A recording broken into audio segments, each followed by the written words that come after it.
পৰ্বতঝৰাৰ বকৰিবাৰী শালবাৰী সাপ্তাহিক বজাৰত অবৈধ মিঠাতেলৰ ৰমৰমীয়া বেহাৰ অভিযোগ। ভেজাল মিঠাতেলৰে ছানি ধৰিছে শালবাৰী সাপ্তাহিক বজাৰ। পৰ্বতঝৰা মহকুমাৰ আয়ুক্ত দেৱজ্যোতি গগৈ, খাদ্য আৰু অসামৰিক যোগান বিভাগৰ বিষয়াৰ লগতে স্থানীয় দল সংগঠন হাৰ পাব কেতিয়া? শেহতীয়াকৈ পৰ্বতঝৰা মহকুমাৰ বকৰিবাৰী আৰক্ষী থানাৰ সমীপতে শালবাৰী সাপ্তাহিক বজাৰত অবৈধ মিঠাতেলৰ ৰমৰমীয়া বেহাৰ অভিযোগ উত্থাপিত হৈছে। উল্লেখযোগ্য যে শালবাৰী সাপ্তাহিক বজাৰখন সপ্তাহত দেওবাৰ আৰু বৃহস্পতিবাৰ ধৰ অঞ্চলৰ সহজ সৰল মানুহৰ ভৰি পৰে।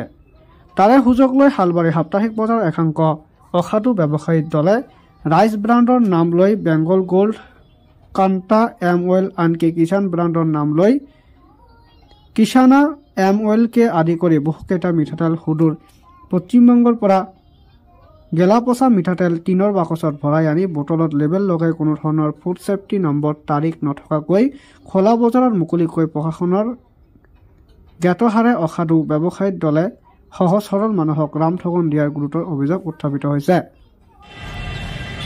হয়, মই কেইবাদিনৰ পৰাই দেখি আছোঁ শালবাৰী বজাৰত দীৰ্ঘদিনৰ সমস্যা মানে মিঠাতেল যিটো আমি খাওঁ, সেই খোৱা মিঠাতেলটো ডেট ফেল মিঠাতেল বেংগলৰ পৰা আহি আমাৰ অসমত বটলত পেক হৈ সেই তেলবিলাক প্ৰশাসনৰ সন্মুখতেই বজাৰখন এই বজাৰত বিক্ৰী কৰি আছে।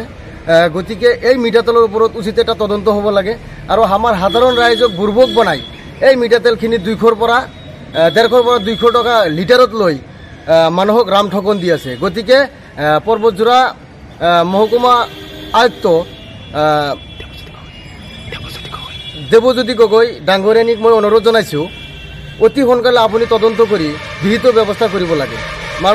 চৰ অঞ্চলৰ পৰা যিখিনি ৰাইজ আমাৰ এই শালবাৰী বজাৰত আহে সেই মানুহখিনিক বুজাই মানে এই পচা তেলখিনি আমদানি কৰিব লগা হৈছে।